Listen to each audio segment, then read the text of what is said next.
اللہ نے محمد صلی اللہ علیہ وسلم کو بھیجا تو آپ کو بھی معجزے دی اللہ نے، اور آپ کا سب سے بڑا معجزہ قرآن ہے، جو آج انسان پڑھتا ہے تو حیران ہوتا ہے، یار ایسی پاکیزہ تعلیمات، ایسا قانون، وراثت کا ایسا نظام، والدین کے حقوق، بیوی بچوں کے حقوق، ان کا پورا ایک حقوق کی ایک تفصیل، پھر عبادت کا نظام، یہ جو سسٹم اسلام نے دیا ہے نا، جو پوری دنیا کے سسٹم کو چیلنج کر رہا ہے کہ اس جیسا کوئی نظام نہیں ہے، یہ سسٹم ہی ایک ایسے نبی کے ہاتھ پر جو لکھنا پڑھنا نہیں جانتے تھے، اللہ کی قسم یہ محمد صلی اللہ علیہ وسلم کے برحق ہونے کی دلیل نہیں، یہ سسٹم کا پیش کرنا ہی سینکڑوں دلائل کے مترادف ہے، جس میں تھوڑی سی سینس ہوگی نا وہ کہے گا کہ یہ جھوٹے نبی کا کام نہیں ہو سکتا۔ جھوٹی چیزیں اتنا عرصہ تھوڑی چلتی ہیں، ایک ایک قانون اسلام کا اٹھا کے دیکھو آپ، ایک ایک قانون، طہارت کا نظام دیکھ لو، وراثت کا نظام دیکھ لو، خرید و فروخت کا نظام دیکھ لو، ہر چیز میں اسلام نے آلٹرنیٹ پیش کیا ہے۔ ہم کہتے ہیں نا عدالت سے خلا لے لیا، مفتیوں سے بھی پوچھو، کیا مطلب؟ نکاح کو ختم کرنے کا ایک طریقہ ملک کا ہے، ایک طریقہ کس کا ہے؟ اسلام کا، اس کے آلٹرنیٹ پیش کیا نا اسلام نے۔ کیا ہو گیا بھائی؟ زندگی گزارنے میں ایک طریقہ یورپ کا ہے، ایک مغرب کا ہے، ایک ہندوؤں کا ہے، ایک عیسائیوں کا ہے، اور ایک کیا ہے؟ اسلام کا۔ ان کے ہاں آپ کو ہر چیز میں رہنمائی نہیں ملے گی، اسلام میں آپ کو ہر چیز میں رہنمائی۔ میں لوگوں سے کہتا ہوں کہ مفتی صرف مسلمانوں کے ہاں ہوتے ہیں، ہندوؤں میں مفتی، عیسائیوں میں مفتی، یہودیوں میں مفتی ان کے ہاں لائر ہوتے ہیں۔ لائر کسے کہتے ہیں؟ کہ چند لوگوں نے بیٹھ کے جو قانون بنایا اس قانون کو جاننے والے کو کیا کہا جاتا ہے؟ لائر۔ مذہب کے قانون بتانے والا نہیں ہوتا، کیونکہ قانون ہی نہیں ہے مذہب کے پاس۔ ہندوؤں میں مفتی کرے گا کیا؟ وہ گائیڈ ہی نہیں کر سکتا دو چار چیزوں کے علاوہ۔ عیسائیوں میں کیا کرے گا؟ وہاں روحانی ہوتے ہیں ان کے، دم درود والے، جن چڑیل بھوت اتارنے والے، پھر آشیرواد لو تو یہ مسئلہ حل ہو جائے گا۔ مفتی نہیں ہوتے۔ اور یہ بھی بتا دوں کہ جو روحانی علاج والا ہوتا ہے وہ تو مفتی ویسے ہی نہیں ہوتا، کیونکہ آج بہت سے مفتی روحانی علاج کر رہے ہیں، حضرت مفتی صاحب ہیں روحانی علاج کرتے ہیں، وہ مفتی تو ہو ہی نہیں سکتا نا، کیونکہ روحانی علاج تو غیر مسلموں میں ہوتا ہے، ان کو یہ جو جس طرح کے وہ شعبدے دکھاتے ہیں نا، کیونکہ ان کے یہاں مفتی اب لوگوں کو اپنی طرف گھیرنے کے لیے ان کے پاس نالج تو ہے نہیں نا، کیا گائیڈ کریں گے لوگوں کو وہ بیٹھ کے بیچارے، تو پبلک آئے گی کیسے ان کے در پہ؟ تو کچھ روحانی چیزیں کر رہے ہوتے ہیں، جن چڑیل بھوت اور اس ٹائپ کی چیزوں سے مجمع انہوں نے اکٹھا کیا ہوا ہوتا ہے۔ رسول اللہ صلی اللہ علیہ وسلم کی بھی نبوت کی اللہ نے دلائل کے انبار لگا دیے۔ خود آپ صلی اللہ علیہ وسلم کی باتیں دیکھو، باتوں کی حفاظت کیسے ہوئی ہے۔ میں اکثر ایک حدیث لوگوں کو بیان کرتا ہوں کہ ہم جب نبی کے بارے میں یہ تبصرہ کرتے ہیں کہ نبی کے دو دانتوں کے درمیان میں خلا تھا، یہ کہتے ہیں کہ نہیں کہتے؟ یعنی نبی صلی اللہ علیہ وسلم کی سیرت کو، آپ کی زندگی کو کیسے محفوظ کیا گیا ہے، کیونکہ اللہ کی حجت ہے نا لوگوں پر۔ آپ کی زبان سے جو لفظ نکلے گا اگر آپ نے اس کو فالو نہیں کیا تو اللہ کہتا ہے پھر یہ کس کو ناراض کر رہے ہو؟ مجھے، کیونکہ یہ میرا حکم ہے، یہ ان کا حکم نہیں ہے۔ تو پھر اللہ کے ذمے تھا کہ ان کی تعلیمات کی حفاظت بہت خاندانی طریقے سے ہونی چاہیے، کیونکہ اللہ کا دعویٰ ہے کہ ان کے بعد کوئی نبی، کیا خیال ہے بھائی؟ نبی بھی نہیں آئے گا۔ جب نبی بھی نہیں آئے گا ان کے بعد کوئی، اور یہی آخری نبی ہیں، ساری دنیا نے انہی کو فالو کرنا ہے، تو بھائی ان کی، اور اس زمانے میں کیسٹیں بھی نہیں تھیں، ویڈیوز بھی نہیں تھیں، کیا آپ کی پوری صورت ویڈیو کی شکل میں محفوظ کر لی جاتی آپ کی پوری سیرت؟ تو پھر اے اللہ کوئی ایسا خاندانی طریقہ ہونا چاہیے ان کی باتوں کی حفاظت کا کہ کوئی غیر مسلم جب اسلام میں آئے تو وہ جب پیغمبر کے احکامات سنے تو اس کو یہ یقین ہونا چاہیے کہ یہ واقعی پیغمبر کی زبان سے نکلے ہوئے الفاظ ہیں، ایسا نہیں ہے کہ مولانا لوگوں نے اپنی طرف سے ان کی طرف نسبت کر دی ہے۔ اور پتہ کیسے چلے گا یہ والے مولانا صحیح کہہ رہے ہیں کہ وہ والے؟ کیا خیال ہے بھائی؟ بھائی ایک مولانا کہہ رہے ہیں نبی نے یہ فرمایا، دوسرے والے کہہ رہے ہیں یہ نہیں فرمایا بلکہ یہ فرمایا، تو ہمارے پاس کرائٹیریا کیا ہوگا؟ ایسا خاندانی طریقے سے حفاظت کی گئی ہے کہ آپ 1400 سال پہلے کی کسی شخصیت کو اٹھا کے دیکھیں، آپ کو ایک لفظ کے بارے میں بھی یقین سے نہیں کہہ سکتے کہ یہ انہوں نے ہی کہا ہے، مگر محمد صلی اللہ علیہ وسلم کی زبان سے جو الفاظ محفوظ کیے گئے ہیں جن کا ہماری شریعت سے تعلق ہے، ان کے بارے میں پورا تبصرہ آپ تسلی کے ساتھ، دلائل کے ساتھ کر سکتے ہو۔ اکثر میں اس موقع پہ ایک حدیث سناتا ہوں، امام ترمذی نے صرف اتنی سی بات نقل کی ہے کہ نبی صلی اللہ علیہ وسلم کے دو دانتوں کے درمیان میں گیپ تھا، حالانکہ اس کا شریعت سے کوئی تعلق بولو نہیں، لیکن بھائی یہ کس کی بات بیان ہو رہی ہے؟ اللہ کے سفیر، اگر گیپ نہیں تھا اور امام ترمذی کہہ دیں تھا تو یہ جھوٹ کس پر باندھا جا رہا ہے؟ نبی پر. اگر تھا اور کہہ دیں کہ نہیں تھا تو یہ بھی جھوٹ ہو جائے گا کہ نہیں ہو جائے گا؟ تو اس اتنی سی بات کی حفاظت امام ترمذی پوری سند لے کر آ رہے ہیں. حدثنا عبداللہ ابن عبد الرحمن، کہہ رہے ہیں مجھ سے بیان کی عبداللہ ابن عبد الرحمن. حدثنا عبد العزیز ابن ابی ثابت الزہری، وہ کہتے ہیں مجھ سے بیان کی عبد العزیز ابن ابی ثابت جو زہری ہیں انہوں نے، وہ کہتے ہیں حدثنا ابراہیم بن المنذر قال حدثنا عبد اللہ ابن عبد الرحمن قال حدثنا ابراہیم بن المنذر قال حدثنا عبد العزیز ابن ابی ثابت الزہری قال حدثنا اسماعیل بن ابراہیم ابن اخی موسیٰ بن عقبہ. ابراہیم نے اسماعیل نے بیان کیا جو موسیٰ ابن عقبہ کے بھتیجے ہیں. قال حدثنا موسیٰ بن عقبہ، میرے چچا موسیٰ ابن عقبہ نے بیان کیا. قال حدثنی قریب، وہ کہتے ہیں مجھ سے قریب نے بیان کیا. وہ کہتے ہیں مجھ سے عبداللہ بن عباس نے بیان کیا. وہ کہتے ہیں میں نے نبی صلی اللہ علیہ وسلم کو دیکھا کہ آپ کے دونوں دانتوں کے درمیان میں خلط. ایک ایک چیز کی سند چل رہی ہے. اور پھر ان تمام راویوں کے بارے میں آپ تحقیق کرنا چاہو گوگل پہ لکھ لو، آ جائے گا. گوگل پہ کہاں سے آیا بھائی؟ اس دور میں تو گوگل نہیں تھا. کتابوں میں محدثین نے ایسا محفوظ کیا ہے کہ گوگل پہ ایک کتاب کا حوالہ نہیں درجنوں کتابوں کا حوالہ آئے گا کہ امام ترمذی جس عبداللہ بن عبد الرحمن سے نقل کر رہے ہیں وہ کہاں پیدا ہوئے، کن علماء سے انہوں نے علم حاصل کیا، ان کے بارے میں اس زمانے کے لوگوں کا تبصرہ کیا ہے. پھر وہ جو ابراہیم ابن منذر سے بیان کر رہے ہیں وہ کہاں پیدا ہوئے، ان دونوں کی ملاقات بھی ہوئی ہے کہ نہیں ہوئی ہے. بعض دفعہ آپ بیان کرتے ہو کہ میرے پردادا نے بتایا، حالانکہ پردادا اور آپ کی ملاقات کا تصور بھی جب آپ پیدا ہوئے تھے، جب آپ کے ابا اماں کی شادی بھی نہیں ہوئی تھی، جب آپ کے پردادا کا انتقال ہو گیا تھا. محدثین میں ایسا نہیں ہوتا بھائی، دونوں کا زمانہ کیا ہے قریب، ملاقات ممکن ہے ان کی. تو یہ بحث ہوتی ہے. تو اتنی باتوں کی حفاظت یہ صرف کس کی ہوئی ہے؟ محمد صلی اللہ علیہ وسلم. اور سیرت ایسی بے داغ کہ غیر مسلم بھی، جو آپ غیر مسلموں کے اعتراضات پڑھیں نا جو نبی پر کیے ہیں، سوچتے سوچتے انسان کہتا ہے کہ ان معترضین کو کوئی بھی نبی کی شخصیت پر اعتراض کرنے کا ملا نہیں ہے. ابھی ایک ہندو کا میں نے کلپ سنا، وہ نبی صلی اللہ علیہ وسلم پر اعتراض کر رہا تھا کہ انہوں نے 25 سال کی عمر میں جو 40 سالہ بیوہ سے شادی کی ہے نا، وہ مالدار تھی تو معاذ اللہ پیسوں کی لالچ میں کی ہے. یعنی معاذ اللہ نقل کفر، پیسوں کی اتنی لالچ تھی کہ عمر بھی نہیں دیکھی خاتون کی اور بیوہ سے بولو شادی کرے. اس کا کتنا آسان جواب ہے کہ پھر تو آپ کی زندگی بڑی ٹھاٹ باٹ ہونی چاہیے تھی. جو پیسوں کی لالچ میں کوئی کام کرتا ہے تو پیسہ رکھتا بھی ہے نا، وہ کیا خیال ہے؟ اس کا تو بڑا بنگلہ ہوتا ہے، اس کے تو ٹھاٹ باٹ شاہانہ زندگی. ادھر حالت کیا ہے؟ گھر میں آ رہے ہیں، کھانے کو روٹی نہیں ہے. جو تعریف کی چیز تھی کہ 25 سال میں ہو کے بھی خواہش نفسانیہ سے ذرہ برابر مغلوب نہیں ہے، بیوہ سے نکاح کر رہے ہیں، جو تعریف کی عقل استعمال کرے گا تو کہے گا یہی نبوت کی دلیل ہے. لیکن جو بے عقل ہوگا وہ اچھی چیزوں میں بھی عیب تلاش کرتا رہتا ہے. یبغونہا عوجا، قرآن کہتا ہے کہ یہ غیر مسلم قرآن میں کجی تلاش کرتے رہتے ہیں. کجی کا مطلب اتنی پیاری کتاب ہے، ایسی خوبصورت تعلیمات ہیں، مگر یہ اس میں کیا تلاش کرتے ہیں؟ تو جو جس کا کام ہی ہو نا عیب تلاش کرنا ہے، اس کو تو عیب ہی نظر آئیں گے. وہ چشمہ ہی اس نے غلط پہنا ہوا ہے. لیکن جو سلیم الفطرہ انسان ہے اسے نبی کی سیرت بھی بے داغ، قرآن بھی بے داغ نظر آئے گا. قرآن بے داغ نظر آئے گا. ایک ملحد نے بڑے اعتراض کیے، میں تو ان کے اعتراضات دیکھتا رہتا ہوں، آج تک کوئی ایک اعتراض ایسا نہیں ہے جس سے سن کے ہمارے ایمان میں الٹا اضافہ نہ ہوا ہو کہ یار ان کو یہ ملا ہے. ٹھیک ہے نا. ایک ملحد ہے بڑا مشہور، وہ اسلام کے شادیوں پہ بڑا اعتراض کرتا ہے. ابھی میں شادیوں میں بیان نہیں کروں گا. وہ کہہ رہا ہے عیاشی سکھائیے، عیاشی. پیسے کہتے ہیں، بد نظری بھی غلط، زنا بھی غلط، اور ایک طرف کیا ہے؟ عیاشی سکھائی جا رہی ہے. عیاشی کہ اتنی شادیاں ہوتی ہیں ان کے یہاں. تھوڑی سی کھوپڑی استعمال کرو تو انسان کہتا ہے کہ مرد اور عورت پیدا کس کے لیے ہوئے ہیں؟ ایک دوسرے کے لیے ہوئے ہیں نا، دوسرے سے دور رہنے کے لیے تھوڑی ہوئے ہیں. یہ تو اسلام کا حسن ہے کہ جو جس کے لیے پیدا ہوئے ہیں وہی کام کا حکم دے رہا ہے. نہیں آئی بات سمجھ میں؟ یہ تو پیدا ایک دوسرے کے لیے ہوئے ہیں. آپ نہیں کرو گے تو نہ ان کو رشتہ ملے گا، نہ آپ کو. سڑیں گے دونوں، ایک دوسری زندگی گزاریں گے، عذاب میں زندگی گزرے گی. اسلام میں تو بالکل نیچر کے مطابق بھائی جس کے لیے مرد اور عورت ایک دوسرے کے لیے پیدا ہوئے ہیں تو کرو گے تو ایک دوسرے کے لیے زندگی گزرے گی نا. نکاح کرو گے تو، نہیں کرو گے تو سڑتے رہو. جیسے آج کل ہو رہا ہے، مرد بھی سڑ رہا ہے بیٹھ کے اور لڑکیاں بھی سڑ رہی ہیں، شادیاں ہی نہیں ہو رہی. تو کرے گا تو ہوگی نا شادی.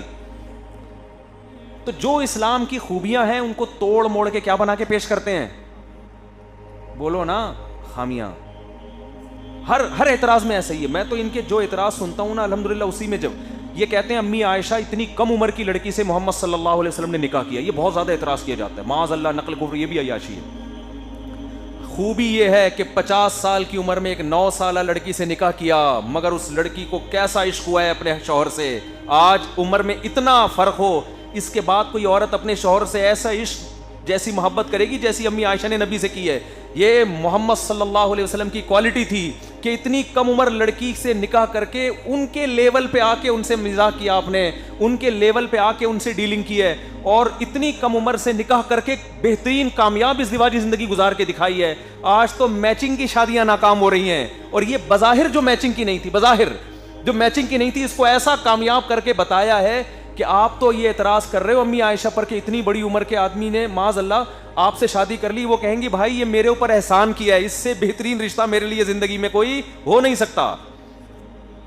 ان کو تو اختیار دیا جا رہا ہے, نبی نے بعد میں اختیار دیا, بھائی میرے تو یہ گھر میں فاقے پڑیں گے. جتنی زوجات ہیں نا, نبی نے سب کو بٹھا کے کہا کہ جب گھر میں فاقے آنا شروع ہوئے نا, امہات المومنین نے کہا بھائی یہ کیا مسئلہ ہے بھائی کھانا پینا کیا ہو رہا ہے, یہ تو بہت مسئلہ ہو رہا ہے. تو یہ تو نیچر ہے, عورت ظاہر ہے شوہر سے مطالبہ کرے گی. تو جب زیادہ مطالبہ کیا نبی صلی اللہ علیہ وسلم ناراض ہو گئے, اور قرآن کی آیتیں نازل ہوئی کہ اے نبی اپنی زوجات سے کہہ دیجئے کہ اگر تمہیں دنیا کا مال و متاع چاہیے, اور اب میں بڑے بڑے مالدار لوگ پڑے ہوئے ہیں, اس زمانے میں شادی کرنا کوئی مشکل کام نہیں تھا, طلاق ہوتی تھی, دھڑا دھڑ رشتے آتے تھے. فتعالینا امتعکن واسرحکن سراحا جمیلا, آؤ میں تمہیں نکاح ختم کر دیتا ہوں, طلاق دے دیتا ہوں, اور کچھ مال و متاع دے کے رخصت کر دیتا ہوں, جہاں چاہے نکاح کرو.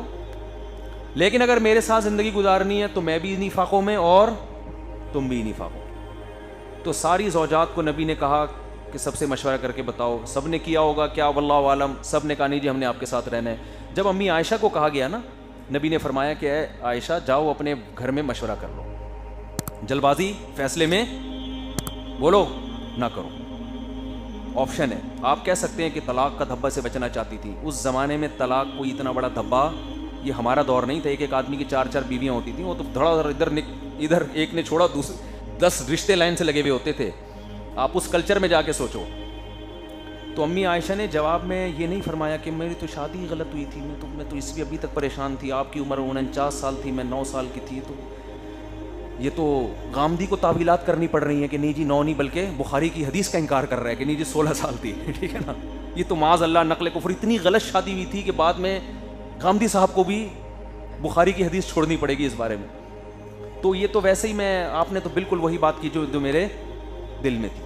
نا نا نا نا نا نبی نے جب فرمایا نا کہ اب غربت بھی بہت ہے, تو یہ غربت آئندہ بعض دفعہ عورت اس لیے گزارا کر رہی ہوتی ہے میرے میاں کے حالات بالکل ٹھیک نہیں ہیں, تو چلو شاید اللہ کل کچھ اچھا کر دے, ہے بھائی ایسا ہی ہے نا, کل کیا ہو جائے کچھ حالات اچھے. اس امید پہ خاتون, جیسے وہ ایک آدمی گیا نا نجومی کے پاس, نجومی ایسے پھینکو ہوتے ہیں, تو نجومی کے پاس گیا, کہنے لگا کہ بھائی ذرا ہاتھ دیکھ کے بتاؤ. اس نے ہاتھ دیکھ کے بتایا, اس نے کہا 10 سال تک تم غریب رہو گے. بڑا خوش ہو گیا کہ پھر پیسہ آئے گا. اس نے کہا پھر کیا ہوگا؟ اس نے کہا پھر تمہیں غربت کی عادت ہو جائے گی. تو غربت کی ٹینشن لینا تم. تو بعض عورتیں اپنے میاں غریب میاں کو اس لیے برداشت کیا ہوا ہے شاید کل اللہ حالات درست کر دے. ادھر کیا تھا پیغمبر کی زوجات, غربت, فاقے, تو نبی صلی اللہ علیہ وسلم نے اپنی غربت پہ اور مہر لگا دی. ٹھیک ہے نا, کہ میرے حالات ایسے ہی رہیں گے, میرے پاس پیسہ آیا بھی تو میں رکھوں گا نہیں. لہذا اللہ نے مجھے حکم دیا ہے کہ میں تمہیں یہ بتا دوں کہ اگر پیسہ چاہیے تو ابھی طلاق کا بہترین موقع ہے, میں تمہیں مال و دولت دے کے, اللہ دے دے گا آپ کو, وہ دے کے رخصت کر دوں گا. مطلب یہی تھا جہاں چاہو نکاح کرو. تو امی عائشہ سے فرمایا کہ جلد بازی میں فیصلہ نہ کرو, گھر جا کے مشورہ لے لو. تو امی عائشہ غضبناک ہو گئیں, فرمایا یا رسول اللہ آپ کے بارے میں مشورہ کروں میں, یعنی آپ کے بارے میں مشورہ کروں کہ رہنا کہ نہیں رہنا, یہ کوئی سوال ہے؟ مطلب یہ تو یہ گویا یہ بھی جرم ہے کہ میں آپ کے بارے میں مشورہ جا کے کروں کہ رہنا ہے کہ نہیں رہنا. تو جس حدیث میں یہ آتا ہے کہ 9 سال کی عمر میں نکاح کیا, انہی حدیثوں میں یہ بھی تو آتا ہے کہ جس سے نکاح کیا ان کے لیے اس سے بہتر رشتہ نہیں تھا, وہ اس پہ فخر کرتی تھیں. تو یہ محمد صلی اللہ علیہ وسلم کے کمال نبوت کی اور آپ کی شخصیت کے کامل ہونے کی علامت ہے کہ عمر کے اتنے فرق کے باوجود ایسی کامیاب زندگی گزار کے دکھائی کہ آج عمر میں فرق نہیں ہوتا, ہر لحاظ سے میچنگ کی شادیاں ہوتی ہیں, مگر ایسا کامیاب جوڑا آپ کو نظر نہیں آئے گا. کتنے استخارے نکال کے نا آج کل شادیاں ہو رہی ہیں. لڑکے کی کم بخت کی جاب بھی دیکھ لی, 1 کروڑ روپے کما رہا ہے. لڑکی والے تو کر نہیں رہے ہوتے نا شادی اپنی بچی کی, بھئی 1 کروڑ نہیں ہے تو صرف 99 لاکھ روپے, یہ اتنے غریبوں سے ہم نے کرنی نہیں. ساری میچنگ کی, عمر بھی دیکھ لی, کم بخت صرف 2 سال بڑا ہونا چاہیے, اگر 10 سال بڑا ہے تو یہ بھی زیادہ بڑا ہے, برابر کا ہے تو یہ تو غلط ہے, شوہر تو تھوڑا سا عمر میں بڑا اچھا لگتا ہے, اور اگر کم عمر ہے تو نہیں, ہم لوگوں کی آپ دکھائیں گے ہمارا دم, بیگم کی عمر بڑی اور شوہر کی عمر چھوٹی, یہ بھی میچنگ کی نہیں, پروفائل پہ اچھے نہیں لگیں گے. پھر قد میں یہ دیکھا جاتا ہے کہ لڑکا تھوڑا سا لڑکی سے قد میں اونچا, زیادہ بھی لمبو بھی نہ ہو, عجیب سا لگے گا وہ پروفائل. وہ دیکھتے ہیں کہ البم میں بھی جوڑا لگے نا, میچنگ کی شادی ہوئی ہے یار. جب تصویریں کھینچیں گی دلہن کی اور دولہا ساتھ میں بیٹھا ہوگا تو فیس بک پہ جب تصویریں وائرل ہوں گی, دیکھنے والے کہیں گے واہ واہ ماشاء اللہ. تو قد تھوڑا سا اونچا ہو, زیادہ بھی نہیں برابر بھی نہیں. برابر ہو تو پتہ کیا چلے گا میاں کون ہے بیوی کون ہے, تو تھوڑا سا تو آدمی تھوڑا سا اونچا ہونا چاہیے, ٹھیک ہے نا, تو بالکل نہیں چلے گا. سمجھ میں آ رہی ہے بات کہ نہیں ہے؟ اتنی میچنگ کی شادی, کلر بھی بہت زیادہ, چٹے کی کالی سے شادی, یہ چٹا ہے, اس کا نام محلے میں چٹا خان پڑا ہوا ہے, تھوڑا بہت چلتا ہے, قوم بھی دیکھی جاتی ہے. اتنی ساری میچنگ ہونے کے بعد پھر استخارے بھی نکلے, پھر یہ لڑکی اردو اسپیکنگ ہے تو یہ بھی اردو اسپیکنگ, وہ پشتو ہے تو یہ بھی پشتو, قوم بھی میچ, ڈگریاں بھی میچ ہو گئی, یہ ڈاکٹر بھی ہے, یہ بھی کم بخت ڈاکٹر, کم بخت سے میری مراد وہ والا کم بخت, ڈاکٹر بھی ہے, ایجوکیشن کے لحاظ سے بھی لیول برابر, اور اس کے بعد بھی کیا جو حالات ہوتے ہیں وہ کیا ہوتے ہیں, مجھے ہنسی اس لیے آ رہی ہے کہ میں دیکھ رہا ہوں نا. تو اس کے بعد نتیجہ کیا نکلتا ہے, سر پھوڑ رہے ہوتے ہیں ایک دوسرے کا پکڑ کے نا, سر پھٹول رہے ہوتے ہیں. بعض تو مشہور شخصیات ایسی ہیں, یہ جو اسٹیج پہ آ رہے ہوتے ہیں نا میاں بیوی, بڑے ہنسی خوشی مل رہے ہوتے ہیں, مشہور شخصیتوں میں اکثر ایسا ہوتا ہے, یہ صرف وہیں ہنسی خوشی نظر آ رہے ہوتے ہیں آپ کو.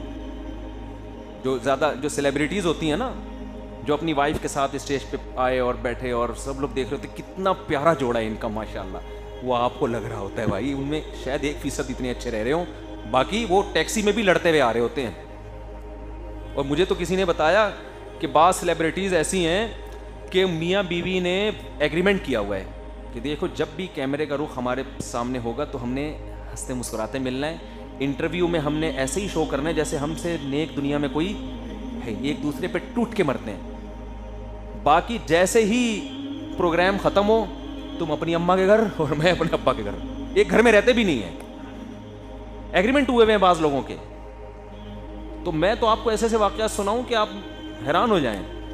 ایک آدمی نے بتایا کہ ایک آدمی کی ایک خاتون سے نکاح ہوا ہوا, دونوں کوئی تھے کچھ عجیب سے, تو بیگم صاحبہ کا کہیں اور حساب کتاب چل رہا ہے, میاں کا کہیں اور چل رہا ہے. بیگم کو میاں کے بارے میں پتہ ہے, میاں کو بیگم کے بارے میں پتہ ہے, لیکن کیمرے کے سامنے السلام علیکم ہے یہ. تو ایسا نہ ہو آپ خام خواہ میں کسی کی طرف دماغ لے کے جائیں, اچھا یہ اس کی بات ہو رہی ہے, ایسا نہیں, ایسا کچھ نہیں ہے, آپ نہیں جانتے کن لوگوں کی بات کر رہا ہوں میں. تو لیکن نبی صلی اللہ علیہ وسلم کی سیرت دیکھو بھائی, کتنا فرق ہے. ایسی کامیاب نکاح چلا کے دکھایا, کیوں بتا دیا کہ بھائی عمر میں زیادہ, میں میچور زیادہ, لیکن بیوی اگر کم عمر ہے تو اس کے لیول پہ آ کے اس کے ساتھ رہنا پڑتا ہے. ہمارے نبی اپنے لیول سے نیچے آئے ہیں, ٹھیک ہے نا, امی عائشہ کی دلجوئی کے لیے جہاں سے وہ پانی پی رہی ہیں ادھر ہی منہ لگا کے پانی پی رہے ہیں, محبت کا اظہار کر رہے ہیں اس طرح سے. آج کسی بڑے عمر کی کسی کم عمر سے شادی ہو جائے نہیں چل پاتی, تبھی ہم لوگوں کو مشورہ دیتے ہیں تھوڑا سا دیکھو بھائی, کیونکہ لوگوں میں وہ شعور نہیں ہے نا, وہ تھوڑی اس کے لیول پہ آئے گا ہی نہیں, وہ اپنے حساب سے چلے گا بالکل ہی کچھ, یعنی جو سیٹ اپ چل رہا ہے نا آج کل, بھی کیا بتائیں, تھوڑا بھی زیادہ ڈیٹیل میں جاؤں گا, وہ بعض لوگ سمجھ جاتے ہیں میرے بارے میں بات ہو رہی ہے, وہ اپنے بارے میں سمجھ جاتے ہیں کہ بات کس مفتی صاحب نے میرے بارے میں سب کو بتا دیا, حالانکہ میں ان کے بارے میں نہیں بات کر رہا. تو یہ پیغمبر صلی اللہ علیہ وسلم کا کیا ہے کمال. اور یہ بھی یاد رکھو 9 زوجات ایک ٹائم پہ رکھیں, غیر مسلم اس پہ بھی اعتراض کرتے ہیں, میں کہتا ہوں اس معاشرے میں تو خیر کثرت سے نکاح کا رواج تھا, یہ بھی کمال ہے یار. 2-3 بیویاں رکھ کے دکھاؤ, تمہارا سر گنجا نہ ہو جائے, میرا نام بدل دینا, حقیقت ہے نا. 9 زوجات رکھی ہیں بھائی, یہ تو کمال ہے کہ نہیں ہے؟ یہ تو کمال ہے. یہ تو غیر مسلم کو چاہیے تعریف کرے. اور پھر بڑی بات یہ ہے کہ آپ کی ایک بیوی آپ کو فیور کر رہی ہے, دوسری اکثر مخالف ہوتی ہے. آپ کا ذرا سا اختلاف ہو یا اختلاف نہ بھی ہو تو آپ کسی کی 4 بیویوں سے انٹرویو لیں گے نا, ایک نہ ایک آگے کچھ نہ کچھ, ساری تھوڑی خوش ہوتی ہیں. اس میں بعض دفعہ مرد خراب ہوتا ہے, بعض دفعہ عورت خراب ہوتی ہے. لیکن ہمارے نبی کی 9 زوجات میں سے ایک نے بھی آپ کے خلاف کوئی ایک حرف بھی زبان سے کبھی نہیں نکالا, آپ کے کردار پہ انگلی اٹھائی ہو یا آپ کے بارے میں یہ کہا ہو کہ یہ بیویوں کے ساتھ اچھے نہیں ہیں. تو اللہ نے آپ کے نکاح اس لیے بھی کروائے کہ بعض لوگ گھر کے باہر بڑے نیک بنے پھر رہے ہوتے ہیں, گھر کے اندر معاملات ٹھیک نہیں ہوتے. آپ کو اللہ نے 9 گھر دیے کہ بھائی اگر ذرہ برابر بھی آپ کے کردار میں کوئی شک ہوتا تو ایک گھر تو آپ کے خلاف گواہی دیتا. اگر آپ کی ایک زوجہ ہوتی تو یہ غیر مسلم کہہ سکتے تھے بھائی انہوں نے ان زوجہ کو سمجھا کے رکھا ہوا ہے کہ میرے گھر کے اندر کے حالات باہر نہ بتانا. ایک نہیں 9 زوجات ہیں, اور ان میں زیادہ تر زوجات وہ ہیں جو اسلام دشمنوں کی بیٹیاں تھیں. ایک ابو سفیان کی بیٹی جو اسلام کے سب سے بڑے دشمن, ان کی بیٹی کس کے گھر میں ہے؟ آپ کے گھر میں. وہ خدا نہ خواستہ اگر کوئی ایسی چیز دیکھتی وہ اپنے باپ کو جا کے بتاتی. تو یہ تمام چیزیں ہمارے نبی کے برحق ہونے کی دلیل ہیں. جو نبی کے برحق ہونے کی دلیل تھی, جب آپ کی عقل خراب ہو جاتی ہے اور آپ کی سوچ نیگیٹو ہو جاتی ہے تو آپ اسی دلیل کو جو برحق ہونے کی ہے اسی کو آپ پیغمبر کے خلاف لے کے جاتے ہیں. سمجھ میں آ رہی ہے بات کہ نہیں آ رہی؟ تو ان دلائل کے قائم ہونے کے بعد پھر اللہ کو یہ حق ہے کہ اللہ سورہ الحاقہ میں کہے فَعَصَوْا رَسُولَ رَبِّهِمْ فَأَخَذَهُمْ أَخْذَةً رَابِيَةً. ان قوموں نے اپنے رب کے بھیجے ہوئے میسنجر کی نافرمانی کی, اللہ نے ان کو بہت بڑی پکڑ میں پکڑا ہے. تو اس لیے بھائی ہم ان پیغمبروں کی تعلیمات کے نہیں, ہم محمد صلی اللہ علیہ وسلم کی تعلیمات کے مکلف ہیں. اتنے دلائل قائم ہونے کے بعد اگر آپ پیغمبر کے حکم کو فالو نہیں کریں گے, پیغمبر نے کہا نماز پڑھو, آپ کو پڑھنی پڑے گی.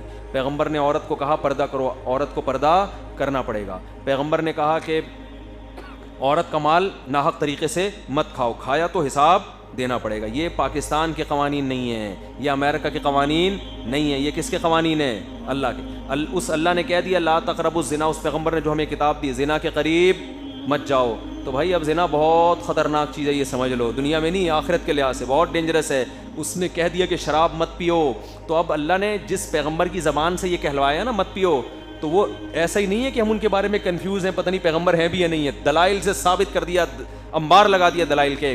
اب اگر کوئی شراب پیے گا تو میرے بھائی اپنا وہ بیڑا غرق کر رہا ہے. وہ ملکی قانون کو نہیں توڑ رہا, وہ خدائی قانون کو توڑ رہا ہے. اس اللہ نے کہہ دیا باپ کے سامنے اف نہیں کرنا ہے, ماں کے سامنے بد زبانی نہیں کرنی ہے. اب اگر آپ ماں باپ کے سامنے بد کلامی کرو گے تو اپنے کلچر کے اگینسٹ نہیں چل رہے آپ. کلچر سزا نہیں دے گا آپ کو, کون سزا دے گا؟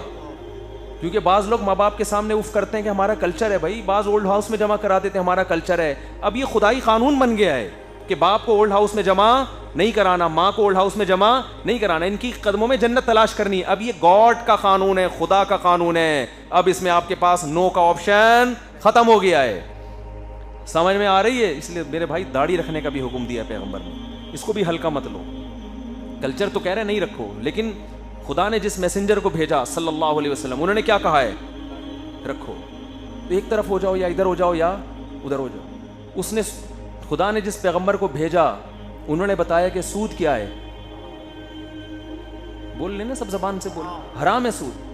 انہوں نے بتایا کہ 5 وقت تمہیں نماز ادا کرنی پڑے گی. ابھی ہمارا کلچر نہیں ہے جمعے کو نہا دھو کے ہم مسجد میں آ جاتے ہیں نماز پڑھنے کے لیے, عید کو نہا دھو کے آ جاتے ہیں. یہ خدائی قانون ہے. اب اس کے اگینسٹ چلنے میں بھائی یہ کس کے ساتھ بغاوت ہو رہی ہے؟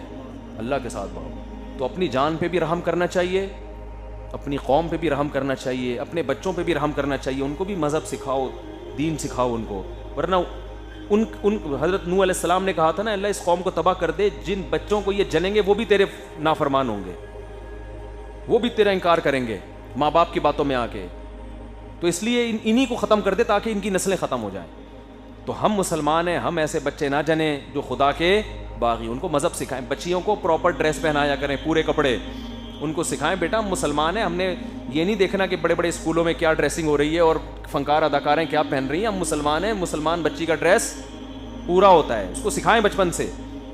سمجھ میں آ رہی ہے کہ بات کہ نہیں آ رہی؟ اور مائیں اپنے بیٹیوں کو سکھائیں کہ بیٹی اسلام میں شوہر کی اطاعت کا حکم ہے, میرے داماد کی بات مان کے چلا کرو. یہ کس کا حکم ہے؟ کلچر تو یہ کہتا ہے, دل تو یہ چاہتا ہے کہ میاں کو گچی پکڑ کے رکھو, اس کی غلام بنا کے رکھو, اس کی پینٹوں سے پیسے نکالتی رہو, جائیدادیں اپنے نام کروا لو. لیکن جس خدا نے محمد صلی اللہ علیہ وسلم کو پیغمبر بنا کے بھیجا ہے, اس خدا کا حکم اب درمیان میں آ گیا کہ اگر کسی کو حکم ہوتا کہ سجدہ کرے تو بیوی کو حکم ہوتا شوہر کو, بولو نا, سجدہ.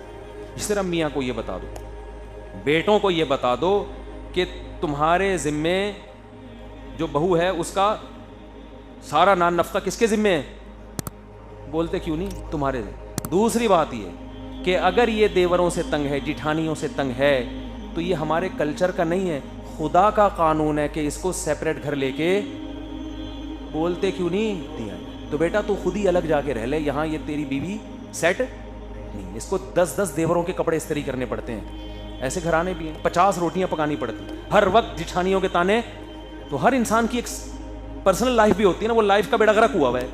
بیٹا کلچر تو یہی ہے کہ ہم سب مل جل کے اکٹھے رہیں گے, بھلے اگلا خودکشی کر کے ڈپریشن سے ہلاک ہو جائے.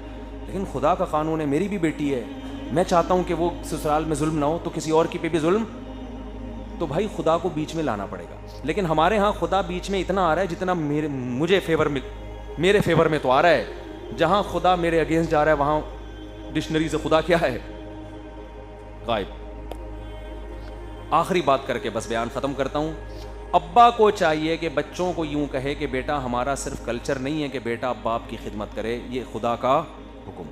اسی طرح ابا کو چاہیے کہ وہ یہ کہے کہ اگرچہ ہمارا کلچر نہیں ہے کہ بیٹا جب کمانا شروع کر دے تو فوراً شادی کر دیں تاکہ اس کی ارننگ اس کی بیوی کی جیب میں جانا شروع ہو جائے, کلچر اس کی اجازت نہیں دیتا, مگر مذہب کا یہ, بولتے کیوں نہیں بھائی؟ ابا بچے کی شادی اس لیے نہیں کر رہے ہوتے کہ تنخواہ کیا ہو جائے گی ڈیوائڈ. ماں اس لیے نہیں کر رہی ہوتی بیٹے کی شادی کہ ابھی تو کما کے لانے کا ٹائم آیا, اپنے کماؤ پوت کو کسی اور کی باہوں کے حوالے کر دوں. تو کلچر تو یہی ہے, لیکن خدا اس کی اجازت. اب سوال پیدا ہوتا ہے پھر ماں کرے کیا؟ بیٹے نے کمانا شروع کیا, میں نے پال پوس کے بڑا کیا, میں نے جوان کیا, اب جب کھانے کا ٹائم آیا تو یہ پھر تو بیوی آ جائے گی, اس پہ خرچ کرے گا. تو اللہ میاں کہتے ہیں ماں کو چاہیے اللہ پہ اعتماد اور توکل کرے. بچوں کو اس لیے نہیں پالا جاتا کہ ہمیں کما کے کھلائیں گے, ٹھیک ہے کھلائیں گے کما کے, لیکن ہم پالتے اس لیے کہ اللہ کی مخلوق ہے, سمجھتے اس پر احسان کرتے ہیں. نہیں آ رہی سمجھ میں؟ بیٹے کو پالیں اس نیت سے کہ اللہ کی مخلوق ہے, میرا بیٹا ہے, وہ محبت ہے, اللہ کرے یہ بن جائے, باقی وہ الگ بات ہے, وہ آپ کا سہارا بنے گا انشاءاللہ. تو اللہ پہ توکل کرنا پڑے گا یہاں, سمجھتے ہو کہ نہیں سمجھتے؟ جب تک اللہ پہ اعتماد اور توکل نہیں ہوگا نا تو یہ لالچ آپ کو کہیں کسی کام کا. میں نے غریبوں کو دیکھا ہے اپنے بچوں کی بروقت شادیاں کرا دیتے ہیں, ان کو خوف نہیں ہوتا. کروڑوں پتی لوگوں کو دیکھا ہے کہ بیٹوں کی شادی نہیں کرنے دیتے. ابے تمہارے پاس تو کھانے کے لیے اتنا ہے کہ تم تو 7 نسلیں کھاتی رہیں, ان کی طبیعت میں کیا ہوتا ہے؟ کنجوسی. تو تھوڑا دل کیا کر لو, یہاں توکل فرض ہے اللہ تعالیٰ پر, ٹھیک ہے نا. جس اللہ نے کھلایا ہے تو کوئی بات نہیں, بہو آ جائے گی 2 روٹی وہ بھی کھا لے گی, اس کا بھی انتظام اللہ کر دے گا. تو اللہ کو درمیان میں لائیں گے میرے بھائی تو بڑی ہنسی خوشی زندگی گزرے گی, چہروں پہ رونق آئے گی. بچوں کو بھی ایسے ابا سے محبت ہو جائے گی کہ میرا ابا لالچی نہیں ہے, ماشاءاللہ میرے ابا میری فکر کر رہے ہیں, تو ابا سارے پیسے آپ لے لو.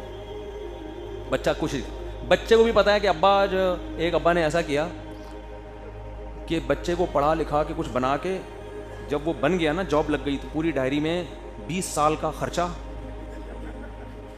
کب نکال واپس دے.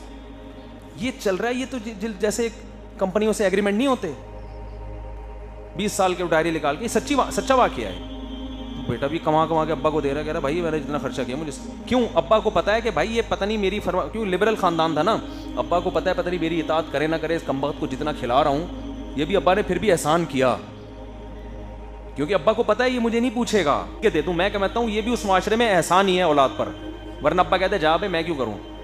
تو بھائی یہ باپ بیٹوں کے رشتوں میں ایسی دراڑیں پڑ گئی ہیں. ایسے لوگ آ رہے ہیں بچوں کو بول رہے ہیں تم نے ہماری خدمت کرنی ہے تو ٹھیک ہے کرو, ورنہ ہم اپنے لیے ابھی سے جمع کر کے رکھ رہے ہیں تاکہ ہمیں بڑھاپے میں. بھائی مذہب سکھاؤ بچوں کو, پھر خرچ بھی کرو ان کے اوپر بغیر کسی لالچ کے. اللہ کا خوف دل میں ڈال دیا تو تم جیسے اللہ کے خوف سے ان پہ خرچ کر رہے ہو بغیر کسی لالچ کے, انشاءاللہ جتنا تم نے خرچ کیا اس سے 20 گنا زیادہ تم پہ خرچ کریں گے. کس کی محبت میں؟ اللہ کی محبت میں. تمہیں کہنے کی ضرورت نہیں پڑے گی. تربیت کو فوکس کرو. یہ ڈائریاں لکھ لکھ کے نا کہ بہو آئے گی کم وقت 2 روٹی کھا جائے گی, پہلے میں اتنی ٹینشن میں آؤں, یہ چھوڑ دو. ریلیشن, تعلق جب مضبوط ہوتا ہے, اللہ سے تعلق, آپس میں رشتہ داروں کا تعلق, تو سارے کام بن جاتے ہیں. اللہ تعالی ہمیں ہر کام میں اللہ سے پوچھنے کی توفیق عطا فرما دے کہ کیا کرنا ہے اور کیا نہیں کرنا.